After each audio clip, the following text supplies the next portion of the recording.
it's a big show. Welcome to the Fade Route It's a big bad show tonight. with DNZ. Yeah, it's a big show. Here are your hosts, Cracking up, telling them lies. DNZ.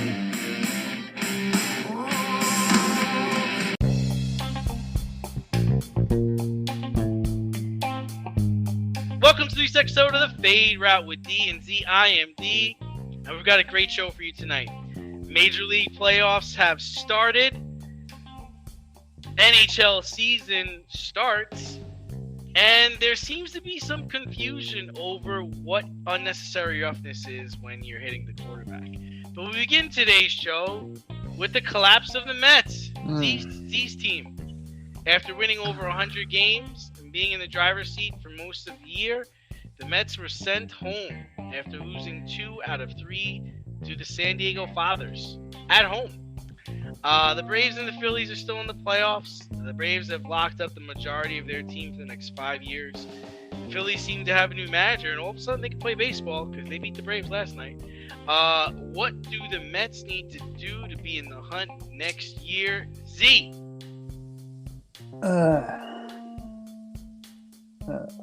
First, let's close the book on the 2022 season for the Mets. Should we get Timmy Trumpet to come out and play? But there is some good in as disappointing of an end as it was. You know, Lindor had a bounce back year. Alonso had a good year. McNeil won a batting title. Edwin Diaz established himself as one of the elite closers in baseball. You had some flashes. Got off hot, right? Got off to a hot start. But it's a marathon, not a sprint. And it really underscores what happened at the trade deadline or what didn't happen at the trade deadline. You brought in Vogelback, one-dimensional player. You brought a one-dimensional player, right? That guy. You brought in Darren Ruff, a one-dimensional player. These moves ultimately did not do you any favors because they couldn't hit the broadside of a barn. You brought in Tyler Naquin. They left Naquin off the roster. As good as Naquin was for a while, he fizzled out. Marte, bad timing, bad luck with the finger injury. Yeah, he got hurt. You got him locked up. Marte, he's going to be the engine. You saw what happened when you took Marte out of the lineup. The entire offense changed. They went from grinding out at bats and contact to now we're swinging for the fences because we're scared shitless. So there's something to that. Mark Canha, good player, not an everyday player. Like, you move him around, but he'll get you 260, 270. You need more than that. You're going to need more than that. Because you have to make up for the fact that James McCann ain't doing shit. They got absolutely dick out of their catching position offensively. To the point where you have fans clamoring for Francisco Alvarez, who has started all of one major league game. Maybe 2. You want him starting over McCann, starting over Nito. That seems a little rash to me. There's elements of good here. You need to put emotion aside and figure out what the good is. Because now you have the work to do, right? In the 3-game series against the Padres, who came to play? The Padres came to play. Credit to the Padres, right?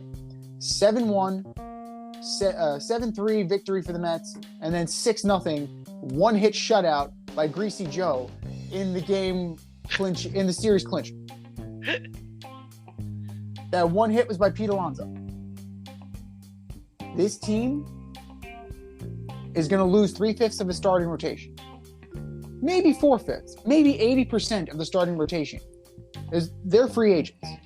Lugo's a free agent. Diaz is a free agent. Nimmo's a free agent. You need to prioritize some bats. Nimmo needs to come back. He's proven himself to be a player. You need to upgrade the outfield a little bit. Ken is good, can't be your everyday player. You need to come up with some kind of something out of the catcher position. If it's Alvarez, great. Like, give him a shot. Then you better make sure that Nito's behind the plate as your defensive replacement. Your bench completely needs to be revamped. If you're going to bring back Vogelback, that's fine. But they can't all be one-dimensional the way it was. As far as the starting rotation and the bullpen, the ball was dropped by Billy Epler at the trade deadline. They needed a lefty. They didn't get a lefty. They needed another reliever. They didn't get another reliever. We're going to talk about the Yankees and what they did. Yes, all of their moves are blowing up in their face, but they made moves. They did some things. The Mets sat on their hands because they didn't want to give up the prospects. And I understand that. But you're on a win-now trajectory. You got to make a calculated risk. This is not Brody Van Wagenen. Those teams were not ready. As presently constituted, this team could have made noise with the right additions. And it was not there. Spinning it forward, DeGrom, if it's a team-friendly deal, lock him up. Team-friendly. 3 to 5 years in that $150 to $200 million range. That's fine. I would live with that. Bassett, bring him team-friendly deal. He's not a number 3. He's not a number 3. He looked sick. He looked shook in that game. But the biggest thing, Walker should have been in. Walker was nowhere to be found. Carrasco, nowhere to be found. They were on the roster. They should have been in the game at some point. When Scherzer got rocked, that, Mr. 40 million, that's the game. The Braves game and game 1. Those are the games you got him for. Not the games in May against the Pirates. And he shit the bed twice. Yeah, for me, to sum up the Mets season, my response to that would be their closer had a cool entrance. Oh, stop. There was more than that. That's bullshit. The way I would sum it up. That the Braves stole. That Wilson Contreras' little brother stole. Oh my god, that's awesome. Listen, they got beat. What do you want me to say? they're just, I think the Mets are in a lot of trouble. I think this was their year. This is kind of why I don't like the new playoff format, because the Mets deserve better than the hand they got dealt. Okay? Like, they won over 100 games, and they were rewarded with a 3-game series against the Padres. Like, that's just not fair, man. Like, that's not fair. And Yankee fans will say tough shit until their team is in that position where they got to face, a team that's stacked offensively and defensively, right? Well, look at the Blue Jays. The Blue Jays ran into a buzzsaw that was the Seattle Mariners. That's true, but the only thing I would say about in the Blue Jays case is the Blue Jays were not as good as the Mets. Okay, I can even say that. The Blue Jays are an up and coming team. There is a future with a lot of their young pitchers, their young players. They have arguably one of the most electrifying hitters in the game right now in Vlad G. Jr. They've got Kavon Biggio. They have Bichette Jr. over there. They've got 3 pitchers on their team that are halfway decent, that are young. Like, the Mets window was now. You got DeGrom, who's saying he's going to leave. You've got Scherzer, where it's old noodle arm at the end of the season. Dodgers saw this too, man. Like, they want to call it an oblique. His shit wasn't moving. He might have been hurt, but that's basically what happened at the end of the season. Marte is a really good player, but you couldn't. You spent too much money to say it's all Marte's fault, right? And I love McNeil. I think he's a really good player. But, to me, this was it, unfortunately, because now I think their hand is forced. They've got to go pick up Judge in the offseason, man. That's it. You're going to offer him more money than anybody else is going to offer him. You're going to make his decision to go play for the Yankees or go play for the Giants extremely difficult. I'll tell you what, you'll win more games next year. I don't think he's going to be hitting 62 bombs, but you put him with Alonso, you put him with Marte, put McNeil in front of him. That's another thing. They got to change the way they do this batting order. This batting order sucks. Like, they got to move some people up, move some people around. You want to say Lindor had a better year? Lindor should be comeback player of the year because his last year was so awful. Awful. So, I think the Mets will be back, but they've got to make a serious splash this offseason. And to me, there's one guy that can do that, and that's Judge. Judge does not address their problems away as another certain player would. If you're going to lose 4/5 of your rotation, oh yeah, sure. go get money. Oh, yeah. If they could swing that, but that's a trade deadline guy, right? No, that's an off-season guy. That's a guy He just signed a 1-year, $30 million deal. He's going to be starting the season with the Angels, but I'm telling you, he's going to go to the highest bidder at the trade deadline because they're going to have to move him. They're not going to have a choice in that. Here's the problem. The Angels are already so bad that they already are sellers next year. Yeah. They suck. The Pretty much. Angels suck. It's Trout, Rendon, and Ohtani, and Trout and Rendon are never there. So Right. if I'm Ohtani, I'm forcing my way out. I signed that 1-year deal. The Mets are the only team that is not on my no trade. I'm going to make this happen. Because what's it going to cost me? What's it going to cost me from the Mets? Beatty, Alvarez, who else? Who else? Mauricio? Mauricio's blocked for 10 years. So, I don't really know. I don't know what the Angels are after. that's the thing. Neither do they. Yeah. That's the I beauty. don't know. That's the beauty part of dealing with Perry I don't Massian. know. I agree. I totally agree with you that, he doesn't have a no trade clause to go to the Mets. However, there are other teams on the East Coast and a certain team in the Central that are probably willing to give up a lot for him too. So, I think, and the other part is remember the one thing he said is he wants to play for a contender. He wants to play for a team that's winning. I don't know if he looks at the Mets and says they're a winner right now, right? I don't know if he looks at them that way, but we're all going to see what happens. But enough about teams that have been eliminated. Let's talk about the teams that are still here. The playoffs are finally set. They kicked off yesterday with the Phillies beating the Braves, the Yankees beating the Indians, and the Dodgers taking care of the Padres. And the Astros winning in heroic fashion against the Mariners. Nice slate of games last night. Really exciting. The Phillies are playing the Braves right now. The Astros, like I just said, are in it with the division rival, the Mariners. And the Yankees taking on the Indians. Dodgers taking on the Padres. Which teams do you have going into the next round? That's 50 cents in the swear jar for you. It's the Guardians, my friend. It's the Guardians. So it's the wrong Ian. That's Trash. okay. That's okay. Because you know what? ESPN made a more egregious error. So that'll come later for the alleged superstar. But let's take it one series at a time. Let's start out in the American League West. Mariners are done. The Mariners are done. Their heart and soul was ripped from their body. Crushed. The Scott Service going to Robbie Ray in that spot against Yordan Alvarez, who was hitting, I think, .310 against lefties this year. That strikes me that he is completely desperate. He knows he's outgunned. He knows he's outmatched. And if he knows it, the Astros know it. So I'm going Astros in a fucking sweep.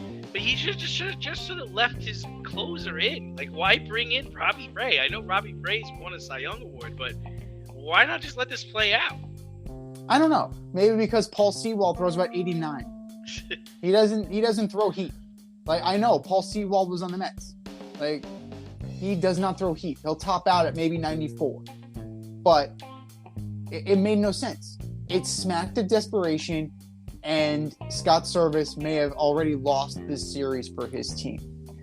In the National League West, I can't say that the Dodgers aren't going to win this. It's going to be sweaty because they've been off for a week. Like, they may be able. It's going to be Don't even get sweaty. me started with the whole we've been off for 4 days, 5 days a week. I don't give a shit how long you've been off. Just go out there and play baseball, man. Yeah, and rust is real. You've played baseball. You know that rust is real. I'll go outside and hit a wiffle ball over my house right now. I don't know what you're talking about. Yeah, But in reality, in sports, we know that rust is real. Like, you get out of your game. And the Padres have momentum. The Padres have a formidable starting rotation, right? You have Darvish. You have Clevenger, who's going. You have Greasy Joe. You have Blake Snell, who wasn't great, but can get the job done. They have enough to give the Dodgers a series. It's not going to be a rollover. The two that I'm looking at now from the East, the Yankees and the Guardians. The Guardians have outkicked their coverage. They're the youngest team in the league. They're too young to know that they're in over their heads, which it can be scary for the Yankees because the Guardians don't know what they're in for, and that means they're going to be playing loose because they outkick their coverage, right? They have no expectations hanging over them because they're not supposed to be here. We had them pegged for what, second to last? And now they're in the playoffs. Now, is that because playoffs? Is that because of the Twins and the White Sox? A little bit. But they're there. They took what was given to them. So the Yankees should take this series. Should.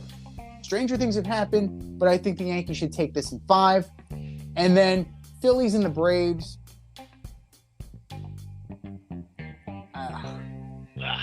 I'm going to take a shower after this, but I'm going to take the Phillies just because I don't want the Braves to win.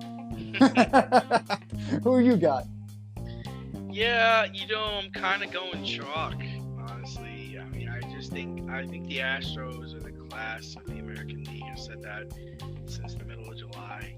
I think the Dodgers are the class of the National League West. I got the Yankees beating the Indians, and I got the Braves somehow gonna beat the Phillies. Like, they got it, right?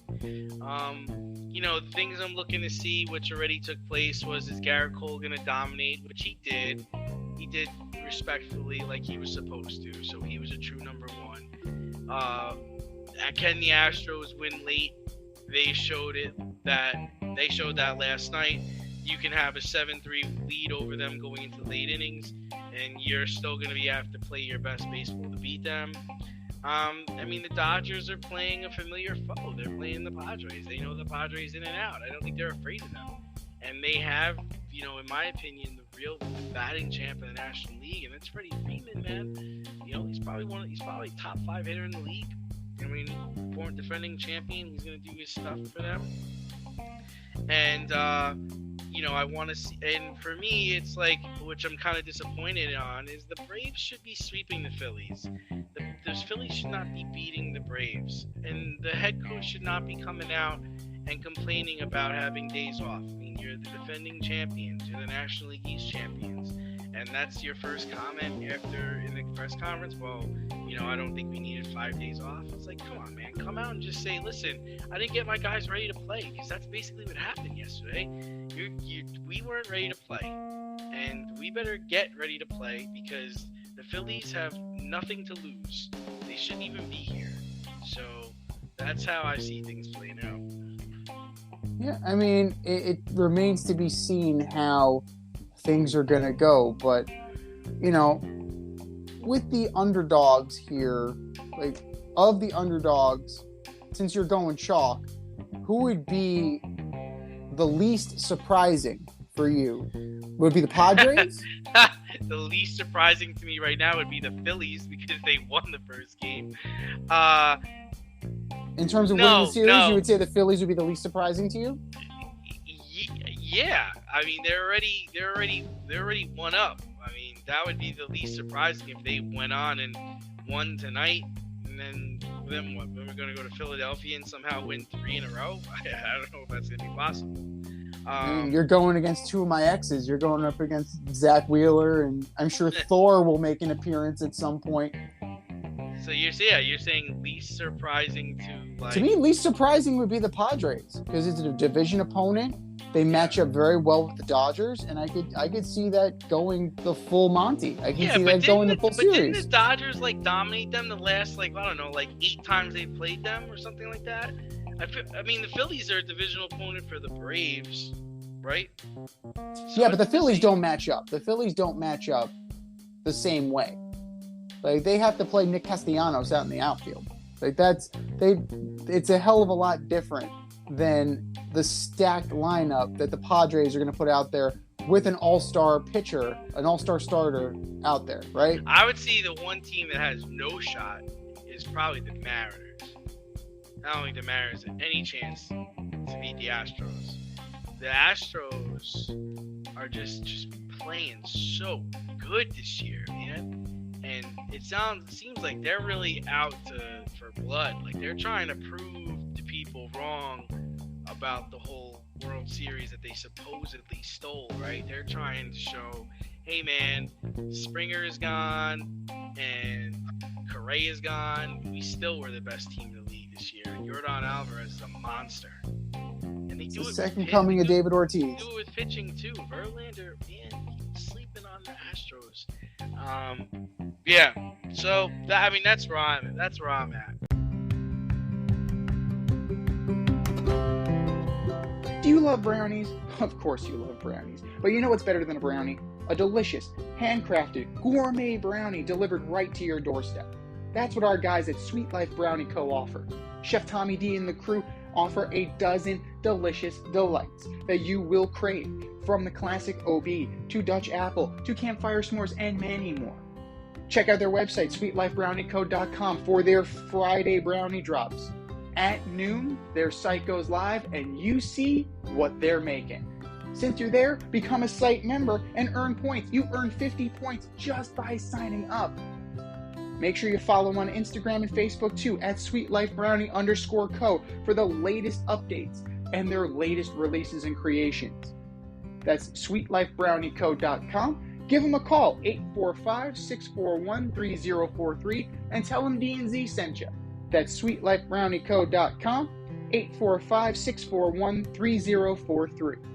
Sweet Life Brownie Co., because there's always room for a brownie. But, believe it or not, we have some basketball to talk about. In the middle of football season and the end of baseball season, Draymond Green made headlines when a video leaked of him arguing with Jordan Poole at practice and then punching Jordan Poole in the face, knocking him out. The team did not take any action, but Draymond is taking an imposed leave of action from the team. Leave of absence from the team. Where do the Warriors and Draymond go from here? When Draymond's right, mentally, I think it's business as usual. I really think that this is business as usual. Draymond Green, as a player, is an irritant. That's his job, right? That his job is to get under the skin of the other team. Apparently, Jordan Poole is also very good at being an irritant and getting under the skin of certain people, including Mr. Draymond Green. You don't have to like each other as teammates. You don't have to hang out with each other. But at the end of the day, you have to be pulling in the right direction. And I think I'm with Steve Kerr on this. He said in his 32 years in and around basketball, he's probably seen 20 fistfights. He's admitting to seeing 20. Admitting to. There's probably more. And God knows what else happened. But I have to think that this is going to be water under the bridge because of the ownership of the team, management, and the star players. They're going to want this buried. They're going to want this taken care of.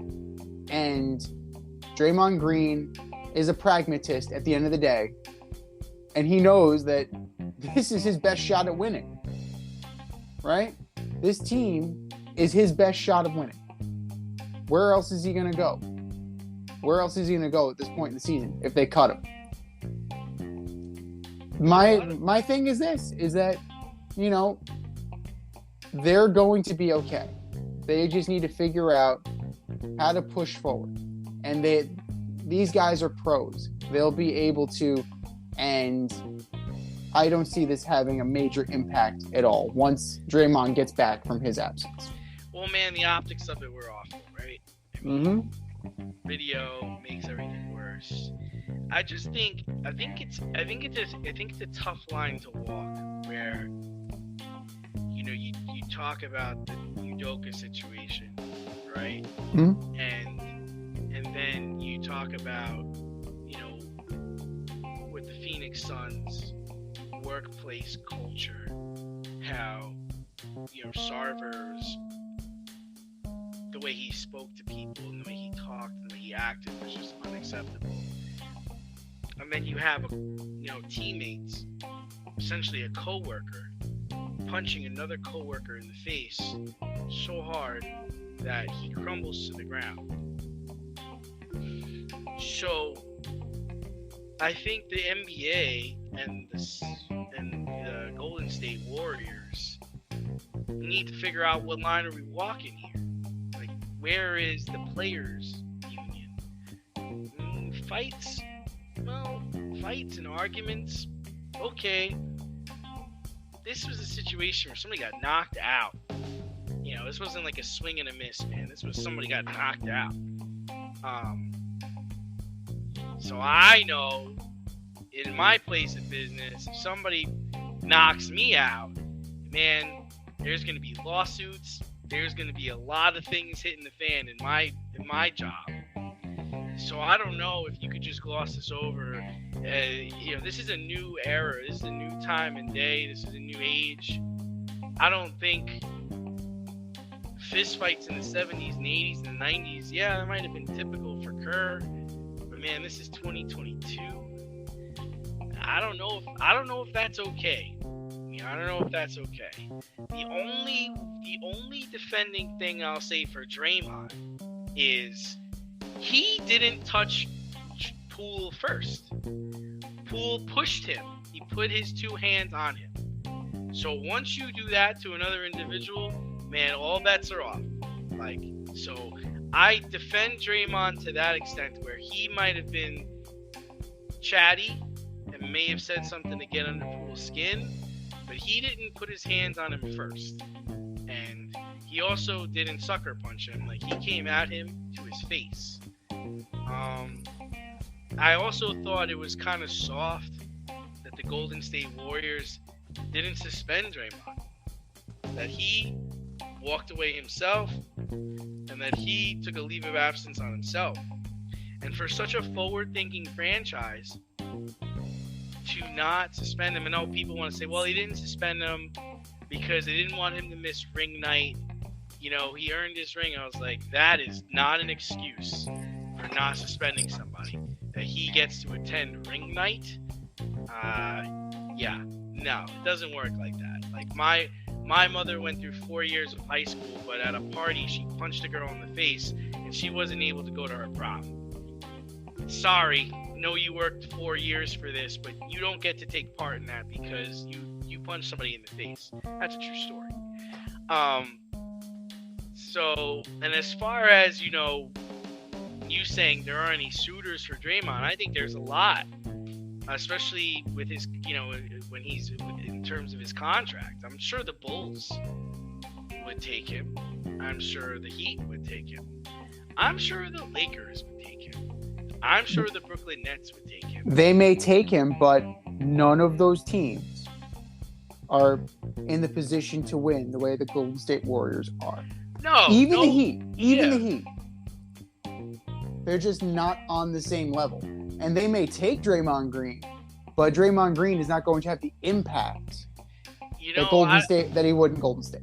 I do think his skills are diminishing. I don't think he's as vital as he was a couple of years ago.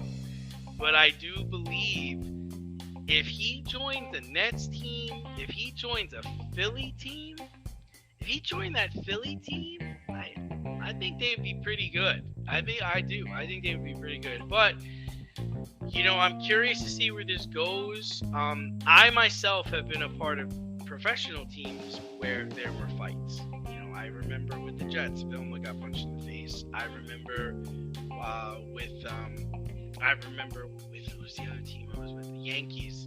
There were talks that there was a fight that happened. So, I think talking's one thing, video is another thing. I mean, it'd be curious to see how this goes.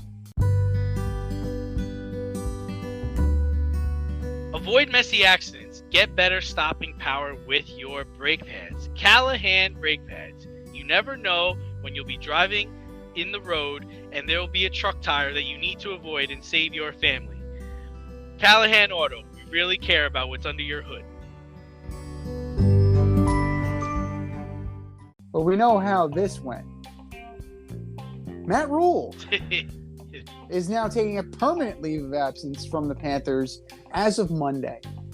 The Panthers fired the head coach with a 1-4 record to start this season. He was in the middle of a 7-year deal that owner David Tepper chose to give to him, coming straight out of Baylor with minimal NFL coaching experience. None of it as a head coach, mind you. But they asked him to pack his bags nonetheless. Where does Matt Rhule go from here? And where do the Panthers go from here? How about Matt Rhule's going to earn $848,000 a week for like the next few years? Oh. How sweet is that for Matty Rhule? Be his agent. It's interesting, right? Because he was such a hot hire, right? Whatever. I think he came from Baylor, right? He's putting up points at Baylor, and they had to have all these teams were clamoring over him.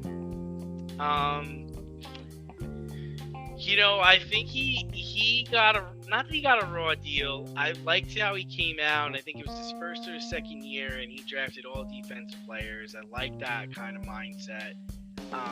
Christian McCaffrey was never right. His quarterback situation was just a disaster, right? You had Sam Darnold failed, Baker Mayfield failed. I think teams were some crazy number like 27-1 against the Panthers when they score like less than 17 points, something stupid like that. I think Matt goes back to college. I think there's a place for him there. I don't think the pros is a place for him. I think that we found that out. And as far as the Panthers go, the Panthers are going to have probably a top 5 pick, probably the number 1 overall pick. I know PJ Walker is playing this weekend against the Rams. That should be fun. I picked up the Rams kicker. Hopefully for the best. Actually traded for the Rams kicker. That's how much I believe in it. So I could, I could see them going back to the college ranks though, trying to get another coach. I can't see them really luring anybody of worth in the NFL, but maybe they go for the head coach at USC. They probably should try to go get a Herman Edwards, who I think just got fired from Arizona State. I mean, he's a good talker. He's a guy that can talk people up. You gotta bring someone in to restart this team. Or how about Jim Caldwell? Jim Caldwell would probably be a great coach to bring in for that job. So that's where I see it. How do you see it? I mean, Caldwell would be a fine hire, but Caldwell's been a fine hire for like 10 years, and he can't get a job after the Lions canned him. I mean, Bieniemy's not the answer there. That's No, not the- you that's- definitely need a veteran coach with a steadying presence, whether that's a Les Frazier or a Jim Caldwell or someone to that effect. I think that would be fine. The good thing is they're going to be able to get one of the top quarterbacks coming out of the draft, right? You're going to squadouche Darnold and Baker right off the bat. Guys, thanks for your time. You guys are out. You're going to bring in. You should be drafting a quarterback, so bring in an offensive-minded guy and So try to kick the tires on that. yeah, if you're gunning for the number one pick, because it's you and Houston at this point. It's Carolina and Houston. If you're going for the number one pick and you intend on taking a quarterback, then you must trade Christian McCaffrey. You need to minimize the number of wins you will get. So you need to bottom out your talent. You'll accidentally win because you have Baker Mayfield eventually coming back. As far as Coach Rhule, prior to his stint in Carolina, he had 1 year of NFL experience as an assistant offensive line coach with the 2012 New York Giants. Everything else was Temple, Western Carolina, Baylor, 2 seasons at Buffalo. So for me, based on his past success and the cachet that he has in college, 2 programs come to mind. Now, we'll see if this comes to fruition. Nebraska, they just fired Scott Frost. Yeah. Would they want to bring in a big name coach with NFL experience, albeit bad? Would you want to go that route to bring the Cornhuskers back to where you think they belong? And the Oklahoma Sooners, can't do much worse. Those 2 programs, I think, would benefit a lot from Coach Rhule. But the Panthers are thoroughly mediocre. They are thoroughly mediocre right now. They have some assets that they can move, but they're closer to the bottom than the top, and there's nothing for the foreseeable future that indicates that they are going to be trending upward anytime soon. But I've gotten some reports. The Bills are interested in McCaffrey. I've heard that they're going to be like the primary target. The Rams can never be counted out, even though they don't have picks till like 2087. Like, if they decide to move McCaffrey, where do you think he's going? Where's the best fit, in your opinion? I mean, I can't really. He needs to go to an offense that has more of like a spread game, right? Like to me, a team like Baltimore would benefit from him. You got to get someone who can spread it. Buffalo, I don't see him as a cold weather runner, like kind of running between the tackles. And that's how he gets hurt. He's a little guy. Right? Fournette gets hurt, you couldn't count out. Well, they won't go in the division. But that's another thing that's on Carolina's side, is like this whole division is really rebuilding, right? It's like Tom Brady ain't the quarterback of the future for the Bucks. Mariota's not the quarterback of the future for the Falcons. I don't think Jameis Winston is the quarterback of the future for the New Orleans Saints. The New Orleans Saints and the Bucks are probably the only 2 teams that are kind of close to rebuild, but a lot of their talented players, they're on a short contract, so they're not gonna lose out on much there. Yeah, that's what I would see. Like, I can't see really Kansas City getting involved with him. Maybe Seattle. I guess Seattle loses their guy, they could get into it, but it's tough because he's got diminished value because he just doesn't play. He doesn't play enough. He's always hurt. The dude is always hurt. I'm surprised he's still playing right now. I don't even think he has any touchdowns this season. Nope. He doesn't? So, yeah, I believe he does. Like, he racks up yards. He gets yards. Yeah. The problem is that, they can't find the end zone with both hands. Like, that goes going back to the quarterback problem. They still haven't replaced Cam Newton. They haven't replaced him since 2015. So that's a major problem. They have not gotten the quarterback right. And that is a problem long term, because it doesn't matter if you bring in Robbie Anderson. It doesn't matter if you have DJ Moore. It doesn't matter if you have these players. If your quarterback's not going to get them the ball, they're fucking useless. They're going to be absolutely useless. Need some last-minute fantasy football advice? Then the boys at the Fade Route have you covered. Tune in every NFL Sunday to Red Light, Green Light 1, 2, 3 with DNZ. D and I give you our top 1, 2, 3 fantasy starts, or green light, and fantasy sits, or red light. That's Red Light, Green Light 1, 2, 3 every NFL Sunday during the season. You can find us on Apple Podcasts, Spotify, and wherever you get the Fade Route. That's Red Light, Green Light 1, 2, 3 with DNZ every NFL Sunday during the season. Speaking of turning over a new leaf, the NHL season has started in Prague over the weekend. Okay, good as place as any, I suppose, where the Nashville Predators beat the San Jose Sharks to start the season. We had some Ranger action last night as the Broadway Blue Shirts upended the Tampa Bay Lightning in a little bit of a revenge game for last year's conference finals.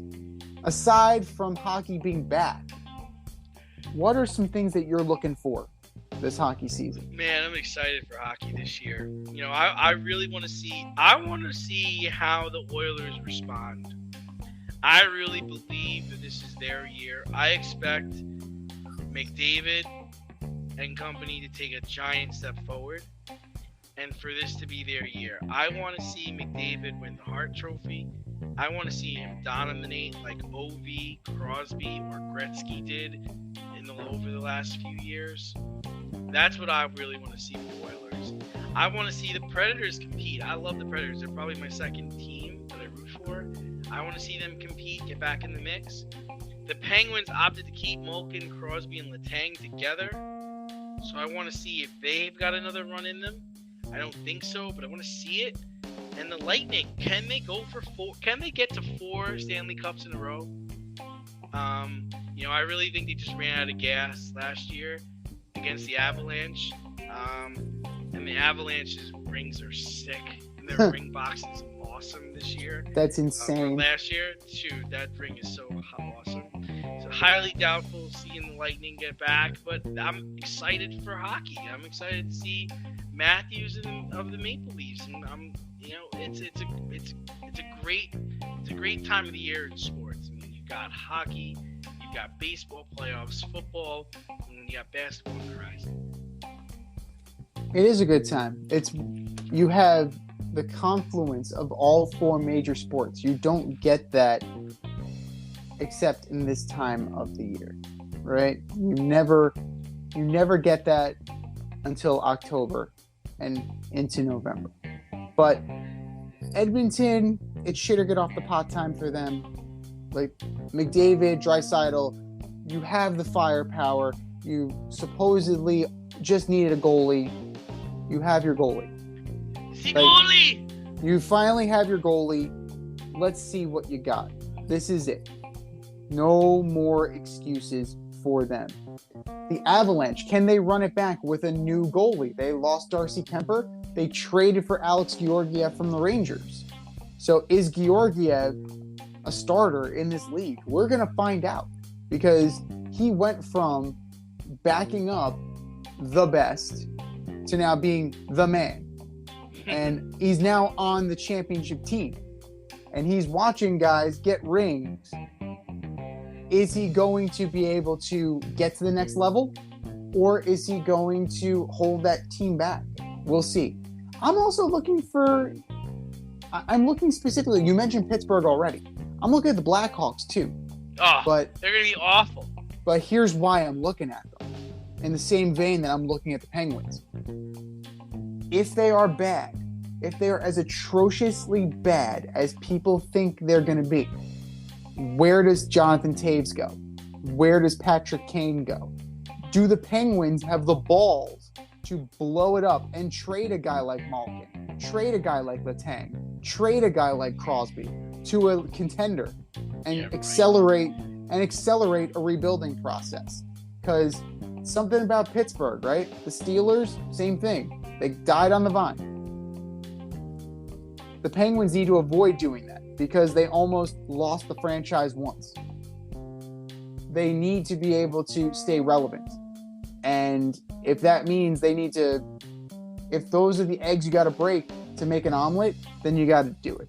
In terms of local sports, we got to see if the Rangers can actually get to the next level, right? They were one series away from the promised land, and they fell just short. They got beaten up along the way. They played multiple overtime games that ran them out of gas. They need to learn how to close. Can this Ranger team close? And that's what I'll be looking for this season from them. Then, you have some other, like, how long is John Tortorella gonna last in Philly? Like, how long is Torts gonna last before he runs out his welcome and Kevin Hayes wants to hit him? It's gonna feel like it's like Dubinsky in Columbus. Kevin Hayes is gonna start having flashbacks. It's not gonna be pretty. But there's some legit teams. There are some legit teams that can definitely take the next level, but they have to get out of their own way. Florida got bounced last year. Can Florida learn from losing? Toronto, perennial chokers. Perennial chokers. They got their guy. Are they finally able to get over the hump? These are the stories that are going to carry this all year. Calgary Flames, right? Make this crazy Matthew Tkachuk for Jonathan Huberdeau trade. You lost Johnny Gaudreau. Are these the guys that are going to? Are they going to stay up at the top of that division? There are a lot of question marks right now. There aren't that many sure things. Even the defending champion isn't a sure thing. The one thing that you can hang your hat on is that Tampa Bay is going to be in the playoffs, and they're going to be a problem. Can they get to the fourth cup? We'll see. We'll definitely see. You have a lot of teams gunning for them. A lot of teams got better. We're definitely going to see if Tampa Bay is going to be able to hold them off. But I'd say they at least are going to make it to the conference finals. Can you take the championship from DNZ? This year, you can play our football pick'em on CBS Sports and compete against us in the option every week. Check the link in our Instagram bio, Fade Route Podcast, for all the details and to sign up. Then tune into the Fade Route every week until the Super Bowl for updates and standings. Bring it on.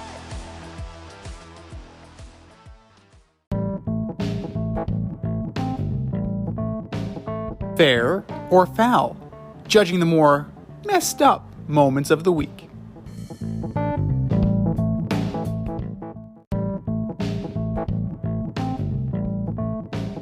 All right, boys and girls, here's how it goes.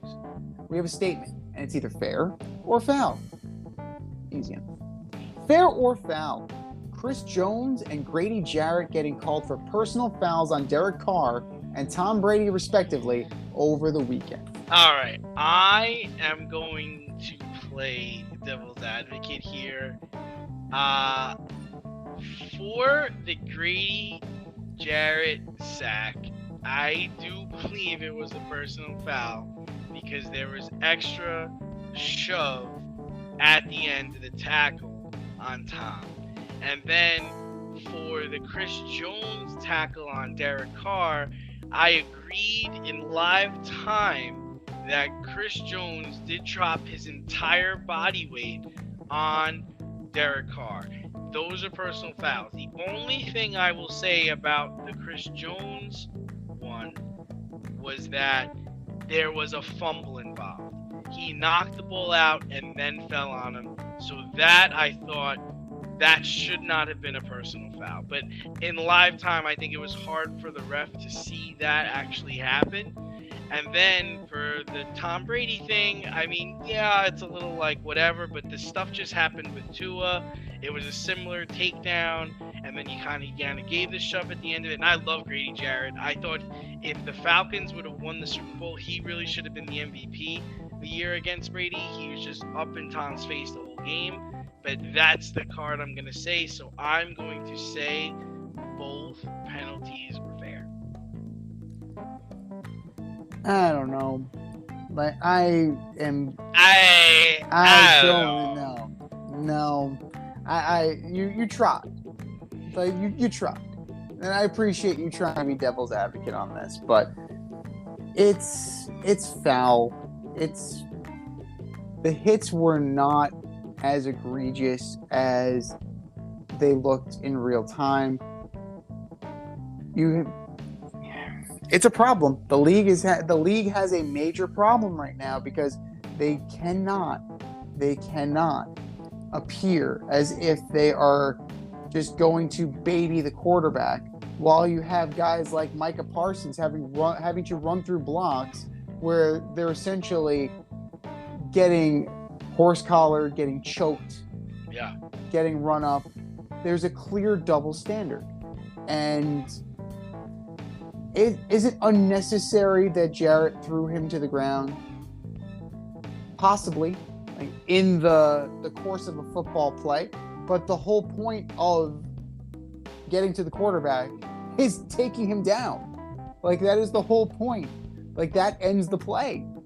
So, and, putting all your body weight versus some body weight, like, are you doing math? Like, how are you he only hit him with 32% of his body weight.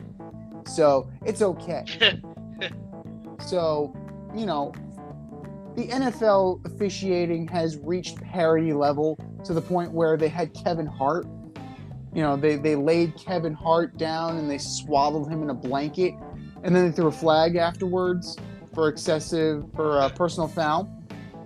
And it's getting to that point. It really is. Like, you can't hit a receiver unless it's in the strike zone. But the strike zone is about the size of a Chromebook computer. Very small. Very small. So, I'm going to say this is foul. The NFL needs to get their house in order, and they need to figure this crap out, because it's going to come to a point where something like this is going to influence a playoff game, and then it's going to call into question the entirety of a series, of a season. The issue is like, you've got to let them tackle the quarterback. Uh-huh. I mean, I don't know what more you want to do. I mean, you gotta let them play. It is football. This is tackle football. I mean, the one thing I'll say is none of those hits were malicious. No. Right? I remember Perfect tackling people, and I remember Sue tackling people, and you could tell they were trying to hurt them. Like, you were trying to twist them or hold their arm in as they're pinning them to the ground. Hainsworth, Aeneas Williams back in the day used to make some vicious safety hits on Steve Young, I recall. Mm-hmm. Or you look like you were trying to put him out of the game. I didn't see the Grady Jarrett hit as him trying to end Tom's career. I also didn't see the Chris Jones hit is, I'm trying to knock Derek Carr out of the game. No, I broke free of my tackle. I'm either going to put my shoulder into the small of his back and go through him, or I'm just going to jump on top of him. Ask Derek what he would prefer. Right. I mean, it's a lot of different things, right? Because you have to you're learning how to tackle on the fly. And the rules are changing at the same time. So it becomes an issue. Like, are you like the helmet to helmet? You drop your shoulder, but now your opponent's helmet is lowered. How is that? Does that become a defenseless receiver? So you are actually kind of encouraging players to pull up. And that's going to be a problem, because then it's going to swing the other way, right?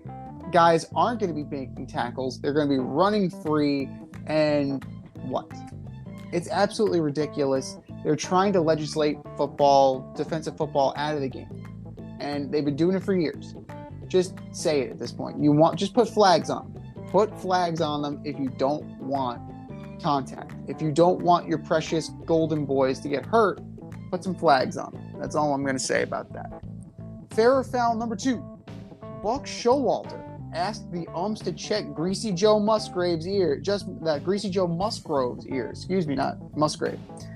His ears during the 6th inning of the playoff game Sunday night. I'll let you go first in this one. I'm going fair. It's fair. It's absolutely fair. In the same way that Padres hitters stepped out and did their best Nomar Garcia Power impersonation after almost every single pitch, it unnerved Chris Bassett. It did not unnerve Joe Musgrove. It didn't work. But it is gamesmanship. And we saw it. We saw something. Like, your ears don't shine like that. So, we don't know what it was. Andrew McCutcheon was speculating that it was red hot. Right. It might have been icy hot. It might have been something. But I can tell you this. Ears don't shine like that. But, and you also don't go to your natural instinct is not to go to your ear. And Joe Musgrove did go to his ear a couple of times. He went to his ear, then went to the dirt. Ear, then dirt. Ear, then dirt.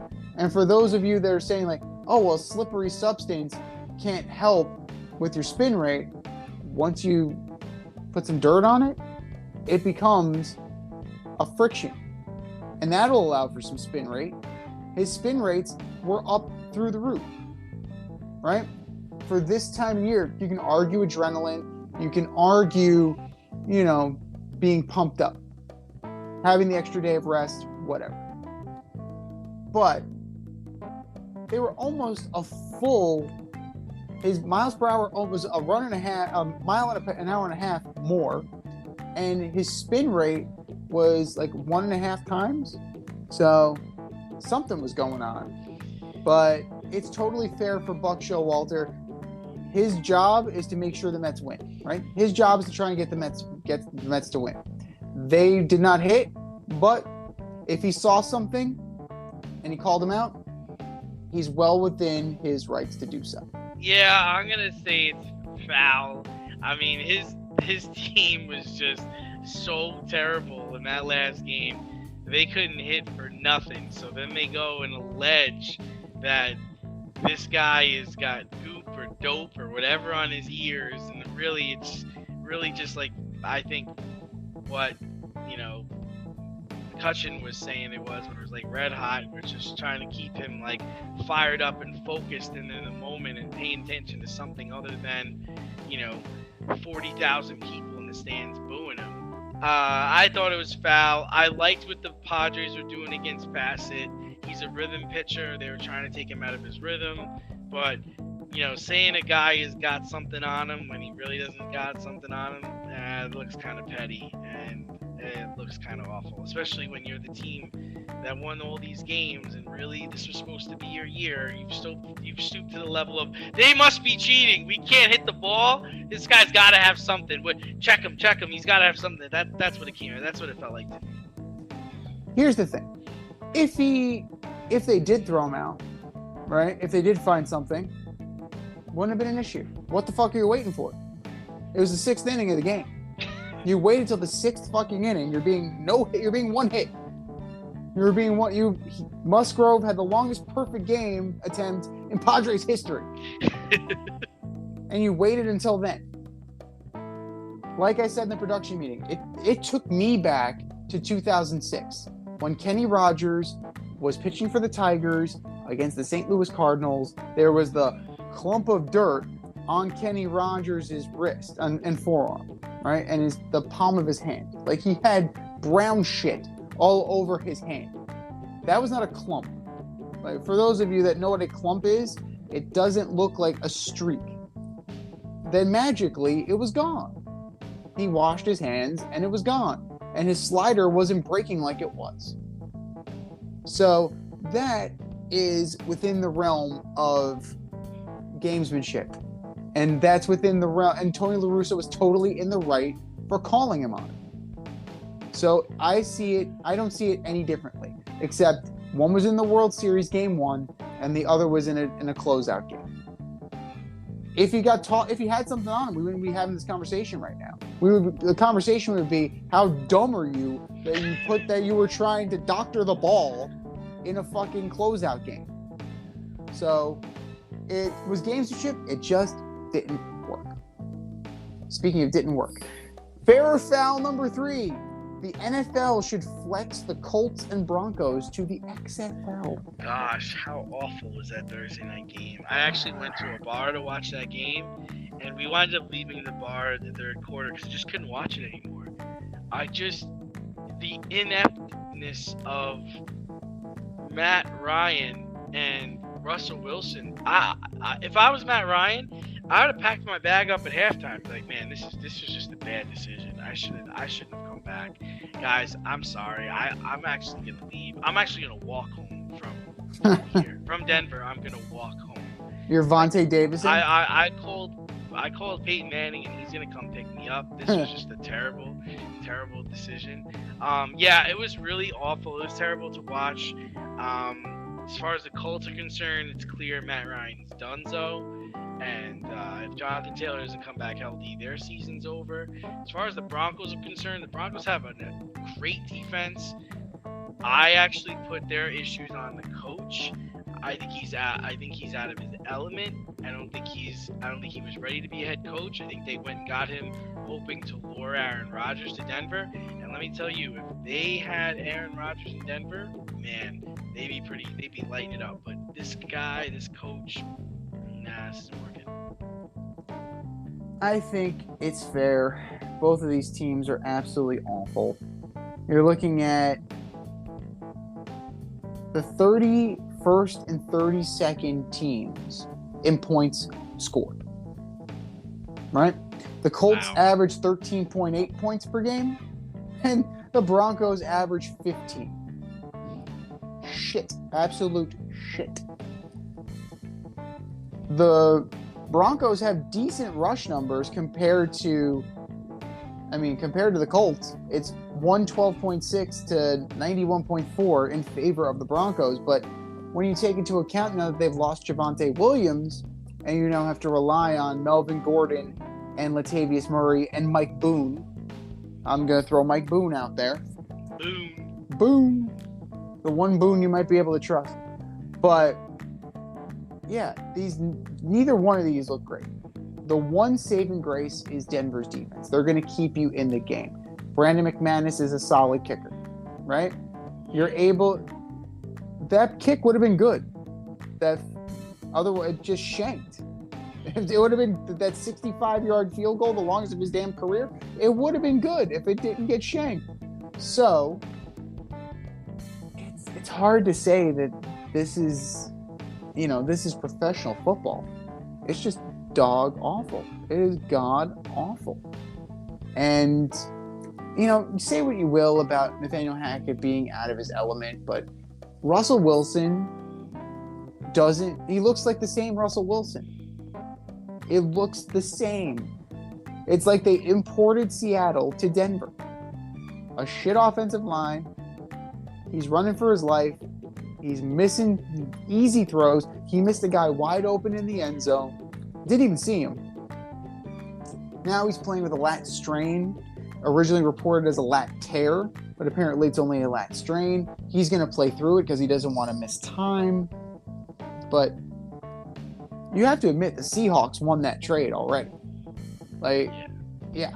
In the short term and possibly the long term, the Seattle Seahawks won that trade.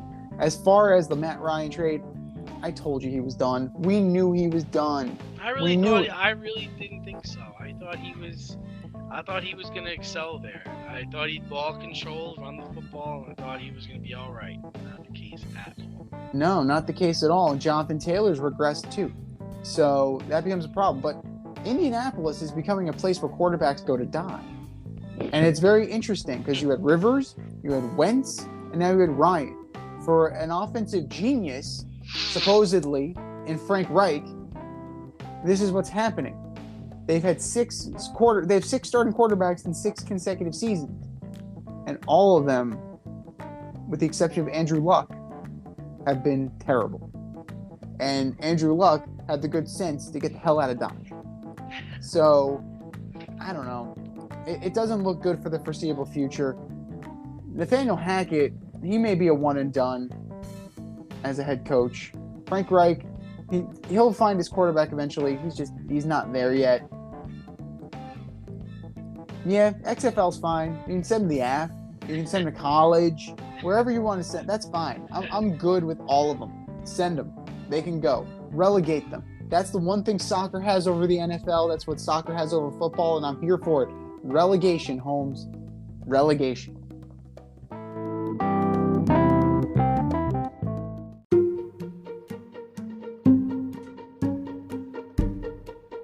The Fade Store presents the Alleged Superstar of the Week Award.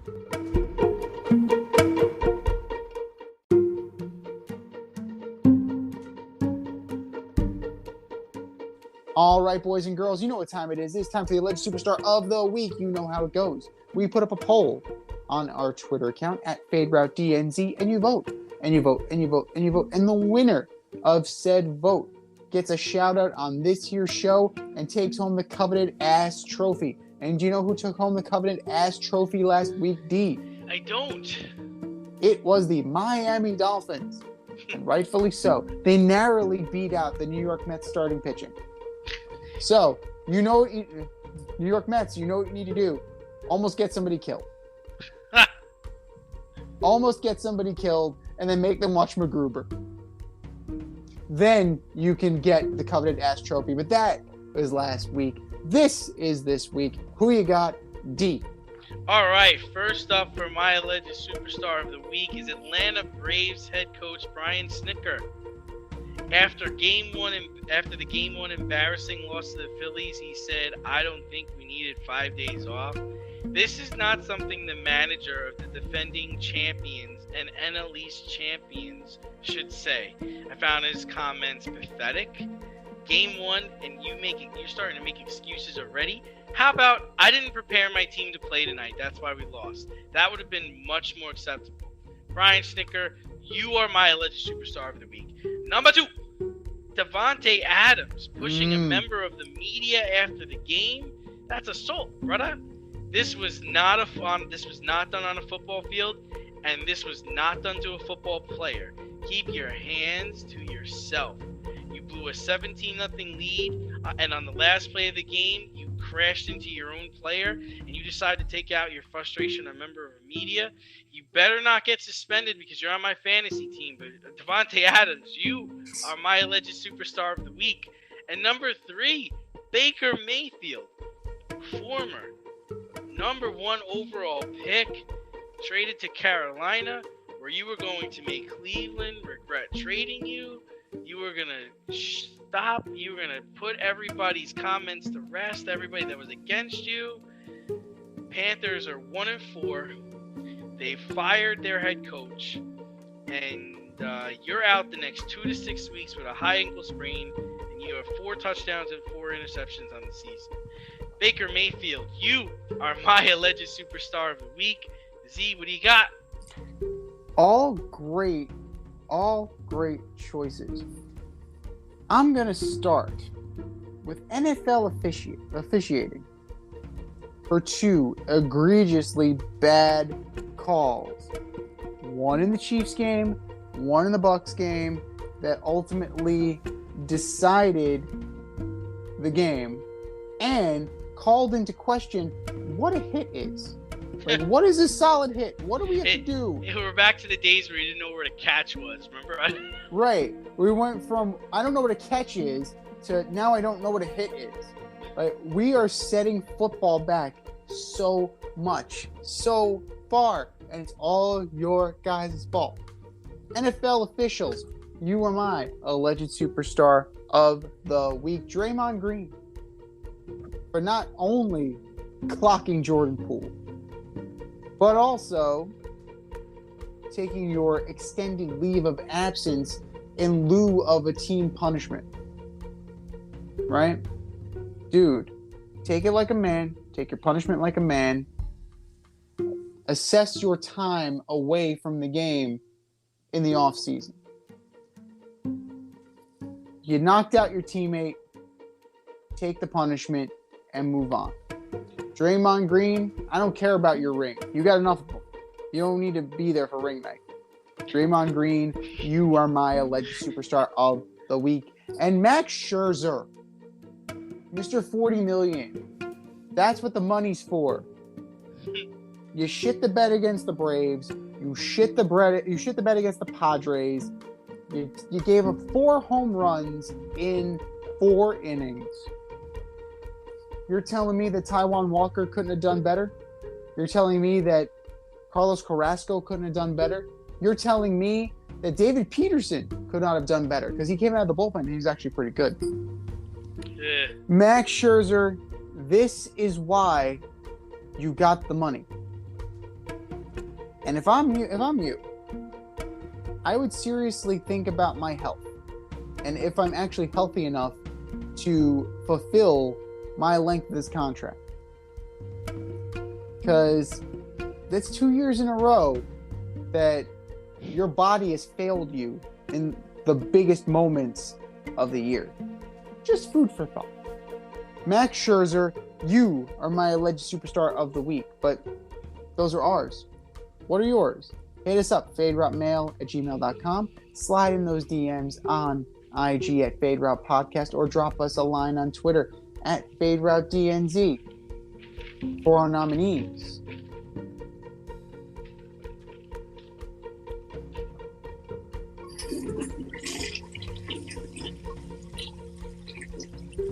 Just do better, boys. Just do better.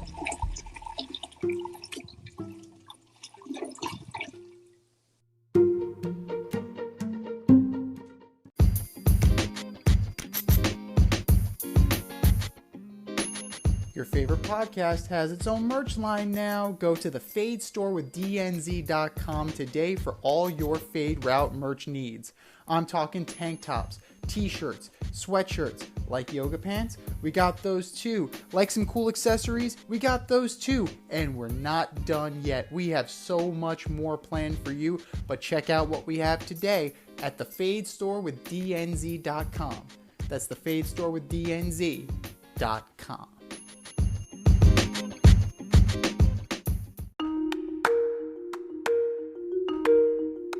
Let's run the option and give you our picks for the week.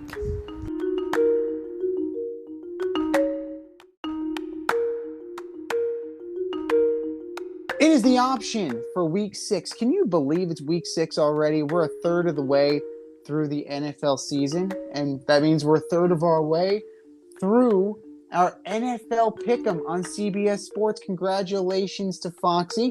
Took home the win this week, and he is in the driver's seat, but it's not comfortable. The difference between first and second place is only 4 points. So there's plenty of heavy hitters in our group, and there's still time for you to join. Follow the Instagram link at Fade Route Podcast. Find it. Join our CBS Pick'em League, the option, and play along with us. Teams on a bye this week. Adjust your fantasy rosters accordingly. The Lions, the Texans, the Raiders, and the Titans. But we begin with the Thursday night game. I know, but we have to. Amazon Prime. The 1-4 Washington Commanders at the 2-3 Chicago Bears. Such a primetime matchup. Ugh. Yeah, just going to take Washington. Believe it or not, Carson Wentz is actually top 5 in passing yards. Just saying. Jared Goff was leading the league in touchdowns. So, this year is like topsy-turvy. It's like mass hysteria. Mass hysteria. I'm going to go with Dogs the Bears. and cats living together. Unbelievable. It's unbelievable. Ron Rivera should have earned a little alleged superstar too after what he said about, it's a quarterback-driven league. Oops. That's big. Yeah, that was great. My bad. What's the difference between you and the other people in the NFC East, quarterback. Oh God. Meanwhile, Dallas is starting a backup quarterback. Cooper goddamn Rush. Cooper Rush. Oh my I'm God, gonna was take that the Bears. Was this Mike on? Oh man. PR guy's like shit. Shit. Somebody call Cam Newton. God damn Ron, do you realize what you just set up there? I'm gonna have to be up here all night defending you. it. Oh God. Take the Bears. Take Khalil Herbert. Not even Justin Fields. Take Khalil Herbert. He's going to have a monster game. And I mean, it's going to be ugly. All of the Prime Video games have been ugly so far. And that has nothing to do with the broadcast. That's just the way it is on a short week. Sunday. The 3-2 San Francisco 49ers going to Hotlanta to take on the 2-3 Falcons. 49ers. Niners pretty easily. Pretty easily. The 2-3 Patriots go into Cleveland to take on the 2-3 Cleveland Browns. Take Cleveland, man. Cleveland's playing well. I'm taking the Browns as well.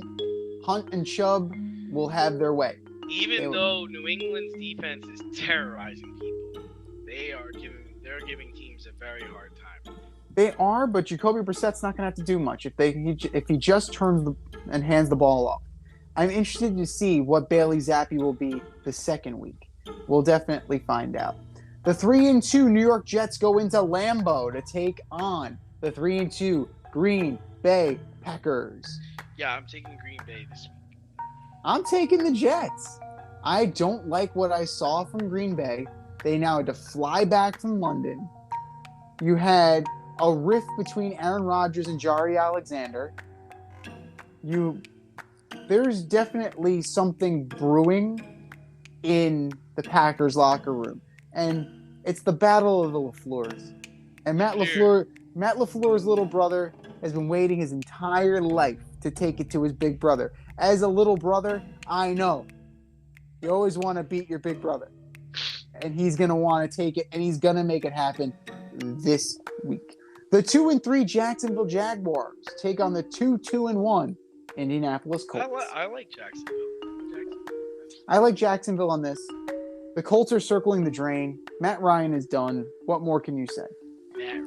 Matty Ice. The 4-1 Minnesota Vikings go into Miami to take on the 3-2 Miami Dolphins, led by the immortal Skylar Thompson. Yeah, Skylar Thompson's playing, so I'm taking the Vikings. I gotta imagine they win the game. They have to, right? Right? They have to. Right? Unless they're not starting Skylar Thompson and it's just like they're the Wildcat again. Like Raheem Mostert's going to be in the back. You know, they're going to have 4 running backs. It's going to be fucking crazy. But you know what? The Vikings need to win this game. I'm going to start a fight. He's gotten so much better. I hate my father. I hate my life. I feel great, man. I feel great. Oh my God. That's what Matt Ryan says before he goes out of the field. Oh my God. The 2-3 Cincinnati Bengals at the 2-3 New Orleans Saints. This was a tough one for me, but ultimately I do think Cincinnati outscores them. This is definitely tough. Like the Bengals are playing down, and the Saints, I don't know what the hell the Saints are at this point. But I'm going to go with the Bengals. I think they're going to be more talented, and talent trumps at the end of the day. The Baltimore Ravens at 3-2 go into MetLife Stadium to take on the 4-1 New York Football Giants. Yeah, I was very tempted to take the Giants, but I gotta think that this is gonna wear off at some point. So I'm gonna take Baltimore, even though their defensive coordinator knows Baltimore's offense in and out. I'm still sticking with that. 5-1. You heard it here first. The New York Giants are going to knock off the Ravens. Daniel Jones, we'll see. But Saquon Barkley, there's your start. The 3-2 Tampa Bay Buccaneers at the 1-4 Pittsburgh Steelers. Tampa rolls. Yeah. Pretty handily. Steelers are in a free fall right now. We're into the 4 o'clock hour. The 1-4 Carolina Panthers, led by the immortal PJ Walker and Steve Wilkes, going to SoFi Stadium to take on the 2-3 Los Angeles Rams. Oh God, the game's in SoFi. I'm taking LA. Pretty easily. The Rams have been a disappointment. They've been an underachiever, but they're going to get right this week. They're going to get fat this week. The 2-3 Arizona Cardinals go into Lumen Field to take on the 2-3 Seattle Seahawks. Yeah, I'm taking Arizona. They played a really good game last week. But I'm going to take Arizona. They played a really good game against the Eagles last week. I'm going to take Arizona. Kenneth Walker. Remember the name.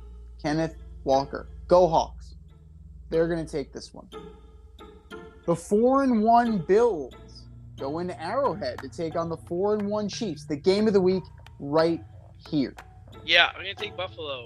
You know, I think they've got Kansas City's number. So, yeah, I'm pretty confident with that. It's going to be close. I think Buffalo has enough, and defensively they can stymie Patrick Mahomes. Your Sunday night special, the 4-1 Cowboys at the 5-0 Philadelphia Eagles. I'm taking the Eagles only because they're healthy and they've got the better team. If Dak was playing, I'd probably take the Cowboys. I'm gonna take the Eagles. If Dak was playing, I would take the Eagles. But Dak's not playing. So I'm going to take the Cowboys. And we're going to have a 3-way at the top of the NFC East. By nature of the tiebreaker, unfortunately, that means the Cowboys are in first. Bastard. But Sons of bitches. the Eagles were this close to losing last week. They were this close. This week, I think they play a better team, and the better team will find a way to close. And, unfortunately, this is your Monday night delight. Oh, The jeez. 2-3 Broncos also go into SoFi to take on the 3-2 Los Angeles Chargers. Kill me now. The Chargers. Pretty easily, right? You'd have to think so. I think so. It's, even without Keenan Allen, like they have to be able to beat this inept Broncos team. They can't do anything. The Broncos can't run. They can't pass. What are they doing? What are we doing? Russ is out there cooking hot dogs and mac and cheese. Russ is cooking something. I don't know. The meat might be bad, but Russ is cooking something. Don't eat that. Nope. Absolutely not. This has been the Fade Route with D&Z. Thanks for tuning in tonight. Catch our podcast Wednesday nights on Anchor, Spotify, Amazon Music, wherever you listen to your podcast. Until next time, stay faded, everyone. Time for us to run the go route, but we'll talk to you next week.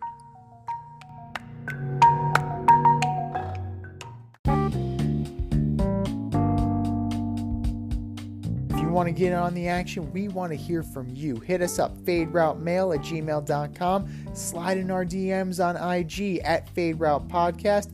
Drop us a DM on Twitter @FadeRouteDNZ. Comment on our YouTube channel, The Fade Route with DNZ. Questions, comments, picks, segment suggestions, you name it, we want to hear from you. Get at us, in crowd. Thanks for listening to this episode of our podcast. If you like what you heard and want to hear more, be sure to like and subscribe on your favorite podcast platform. Rate us 5 stars, leave us a review, turn on subscription notifications, and tell your friends. Spread the word, spread it wide.